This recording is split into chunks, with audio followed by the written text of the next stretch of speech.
She said, "I'm pregnant and it's not yours." I said, "Thank you for your honesty." Then I evicted her from my condo and stopped the car payments. Her real baby daddy's wife showed up at my door with questions. I, 29 male, was sitting on the couch watching the game when Kendra, 27, walked in and dropped the bomb. We'd been together 3 years, living in my condo for the last 18 months. "We need to talk," she said, doing that thing where she turns off the TV without asking. "Okay, I'm pregnant." My first thought was panic about finances, then confusion because she'd been on birth control. Then she hit me with the rest, "And it's not yours, it's Damon's." I knew who Damon was, her work friend who was just helping her with her fitness goals at the gym. Married Damon. 2 kids Damon. I sat there for maybe 10 seconds, then said, "Thank you for your honesty." She blinked. "That's it? Thank you for your honesty? What else should I say? I don't know. Fight for me? Ask me why? Something? Why would I fight for someone who cheated on me? The why doesn't matter. You need to move out." Her face went through about 6 different emotions. "Move out? This is my home. No, this is my condo. You're not on the deed, not on the mortgage. You're a month-to-month tenant who pays me $400 toward utilities. You can't just kick me out. I'm pregnant with another man's baby. You have 30 days. Legal notice will be delivered tomorrow." She started crying. Not sad tears, angry tears. "Where am I supposed to go? Damon has a house, doesn't he? He's married. That's your problem to figure out." I got up, went to my home office, and started making a list. See, Kendra had gotten very comfortable living the good life on my dime. The car she drove? I was making the payments because hers got repoed 6 months into our relationship. Her phone? On my plan. The credit card I'd added her to for emergencies? Yeah, that was ending tonight. By midnight, I'd called the phone company and scheduled her line to be disconnected in 30 days. Removed her as an authorized user on my credit card. Sent an email to my lawyer about the eviction process. Changed my Netflix, Hulu, and HBO passwords. Then I went to bed in the guest room. Locked the door. Woke up to her pounding on it at 6 a.m. My credit card got declined at Starbucks. "Not your credit card. You were just an authorized user." "I'm pregnant. I need my prenatal vitamins." "Better talk to Damon about that." She stomped off. 20 minutes later, I heard her on the phone, crying to someone about how I was financially abusing a pregnant woman. The formal eviction notice was served that afternoon. That's when things got interesting. Update 1. Kendra went from angry to entitled real quick. Day 2. She sent me an itemized list of everything she needed me to pay for. Prenatal care, $3,000. Maternity clothes, $1,500. Emotional distress compensation, $10,000. Relocation assistance, $5,000. 6 months of rent for a new place, $12,000. Total, $31,500. I texted back, "LOL." She responded with a novel about how I was abandoning her in her time of need, and real men take responsibility. "Real men don't raise other men's kids," I replied. "Ask Damon for the money. He can't know about this yet." "Why? Because his wife doesn't know he's been banging you?" No response. Day 3. She tried a different approach. Suddenly became super sweet. Made my favorite dinner, wore that dress I liked, kept touching my arm when she talked. "Baby, we can work through this. People raise kids that aren't biologically theirs all the time. We could be a family." "We could, but we won't. You have 26 days to move out." The mask dropped immediately. "You're such a cold bastard. No wonder I went to Damon. If I was the problem, why are you trying to stay?" She threw the plate of food at the wall and stormed off. Day 4. I came home from work to find she'd invited her mom, Loretta, and her sister Tamika over for an intervention. Loretta started, "You need to man up and take care of my daughter. Your daughter got pregnant by a married man. That's not my problem. She made a mistake. Everyone makes mistakes. Getting pregnant by another man isn't a mistake. It's a series of choices. She chose to sleep with him, chose to do it unprotected, chose to keep doing it while living in my home." Tamika jumped in. "You're just going to throw away 3 years?" Kendra threw it away when she spread her legs for Damon. They both gasped like I'd slapped them. Kendra started sobbing dramatically. "Get out of my home, all of you. Now." Loretta stood up, trying to look intimidating. "We're not going anywhere until you agree to support my baby." I pulled out my phone. "Then I'll call the police and have you trespassed." They left, but not before Tamika said, "You'll regret this. We know people." "Sure you do. That evening, I got a call from my mom. Did you really kick out your pregnant girlfriend? She's pregnant with another man's baby, Mom. Long pause. Oh, well then, need help packing her stuff? I love my mom. Update 2. The entitlement escalated to absurd levels. First, Kendra tried to change the narrative, posted on social media that we'd been trying for a baby, and now I was abandoning her because of pregnancy complications. My buddy Trevor screenshot it and sent it to me. I posted my own update with the paternity test she'd sent me. Yeah, she was dumb enough to text me proof that Damon was the father with 99.9% certainty. Her post disappeared within an hour. Then she got creative with her living situation. Instead of packing, she was inviting people over constantly. Random dudes from dating apps, her cousins, anyone who would listen to her sob story. I think she thought I'd be too uncomfortable to enforce the eviction. I installed cameras in the common areas, legal in my state for my own home. Caught her on video telling some guy named Clarence that I was probably gay, and that's why I couldn't handle a real woman having needs. Clarence looked uncomfortable as hell. So, you're pregnant with another dude's baby and you want me to? What exactly? Be my hero. Show him what a real man does. Clarence left. Smart man. Day 8, I woke up to find my car keyed, deep scratches spelling out small dick energy across the hood. Kendra was sitting at the kitchen table, drinking coffee like nothing happened. Someone vandalized my car last night. That's terrible, she said, not looking up from her phone. Must have been random. The cameras will show who did it.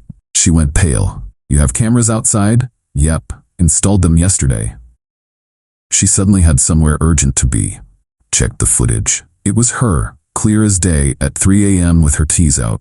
I filed a police report and sent the video to my insurance. Also forwarded it to my lawyer for the eviction case. Day 10. This is when things got really interesting. I was working from home when the doorbell rang. A woman I'd never seen before was standing there. Professional looking, mid-30s, tired eyes. Are you the one dating Kendra? Was dating. We're done. Who are you?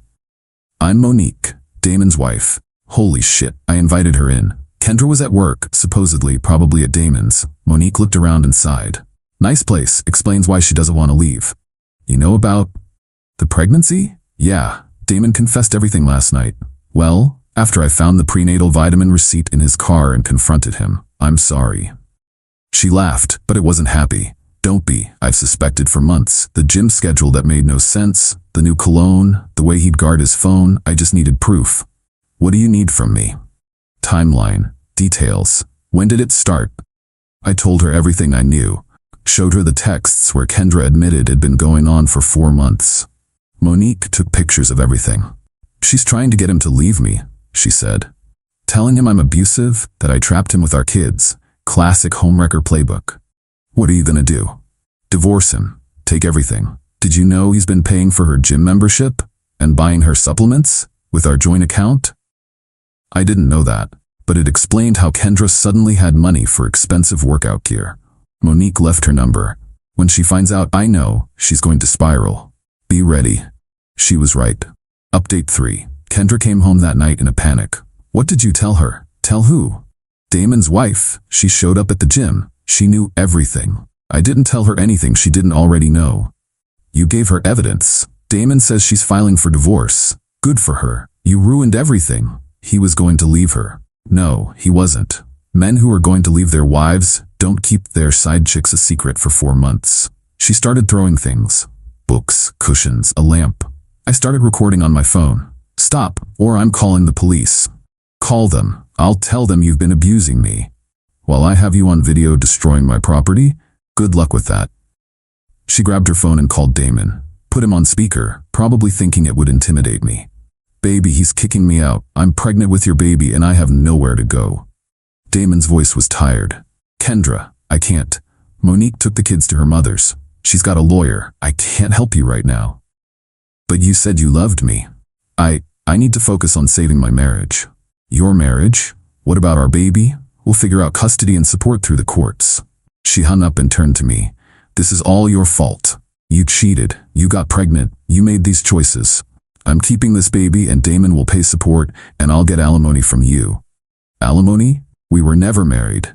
Common law doesn't exist in this state. You'd know that if you'd done 5 seconds of research. Day 15. She tried to squat. Literally refused to leave, thinking if she just stayed past the 30 days, I couldn't do anything. My lawyer had warned me this might happen, said to document everything and not engage in any physical removal. So I got creative. I moved all my valuables to a storage unit. Then I had the cable and internet disconnected, removed all the food I'd bought from the fridge, took my TV, my gaming system, my coffee maker, everything that was mine. She came home to basically an empty house with no entertainment. Where's everything? My stuff is in storage. Your stuff is still here. I need the internet for work. Better get your own connection set up at your new place. I'm not leaving. Okay. Enjoy the empty house with no utilities. Day 18. The car situation came to a head. I'd been making payments on her Honda for almost 2 years. The loan was in my name, the registration in mine. I just let her drive it.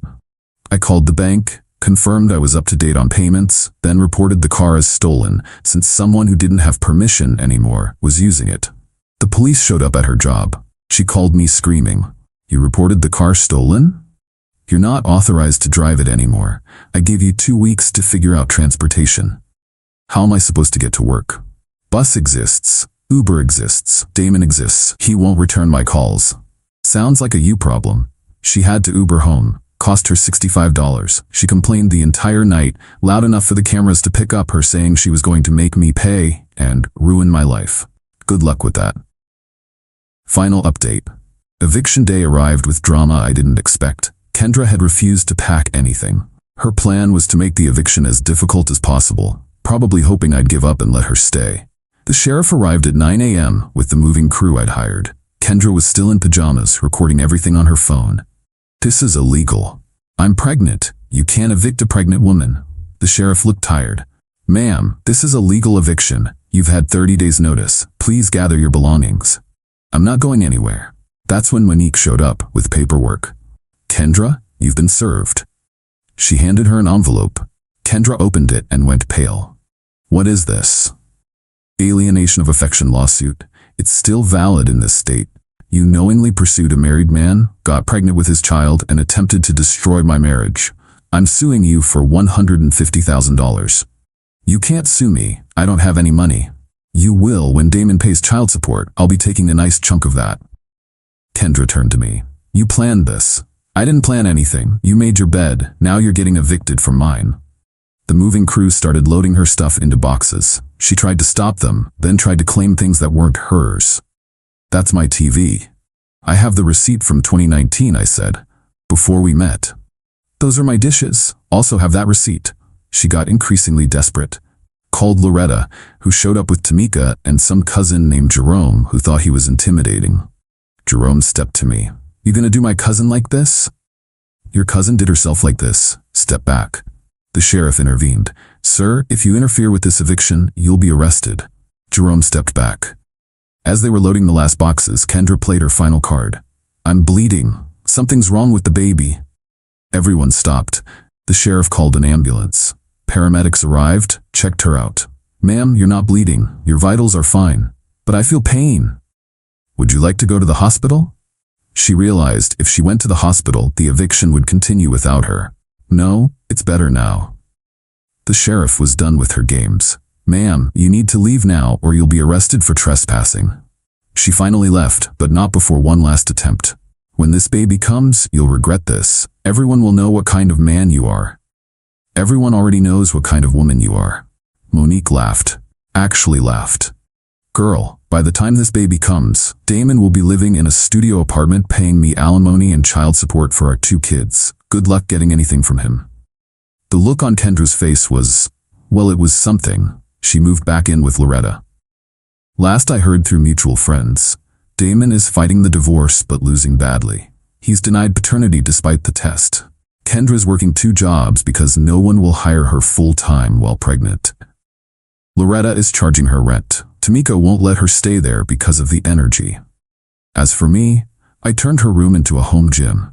Started dating this woman Simone from my running club. She owns her own business, has her own place, and thinks the whole story is a masterclass in not taking anyone's crap. Monique and I are weirdly friends now.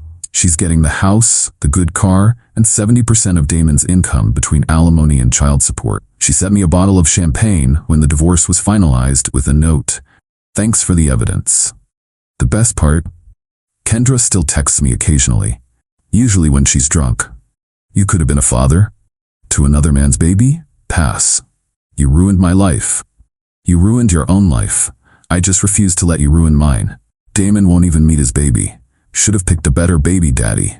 She always blocks me after these exchanges, then unblocks me a few weeks later to do it again. Kendra, if you're reading this, and I know you are, because Simone caught you stalking my social media, here's some free advice. Next time you want to baby trap someone, make sure they actually want to be trapped. And maybe don't bang married men who have more to lose than you do. Edit. To the people saying I should have been more compassionate. She cheated on me, got pregnant by a married man, tried to make me raise the kid, then tried to destroy my property when I said no. Where's the compassion for me? Edit 2. Yes, this is all legal. Evicting a month-to-month tenant with proper notice is legal. Taking back my car is legal. Removing authorized users from MI accounts is legal. Die mad about it.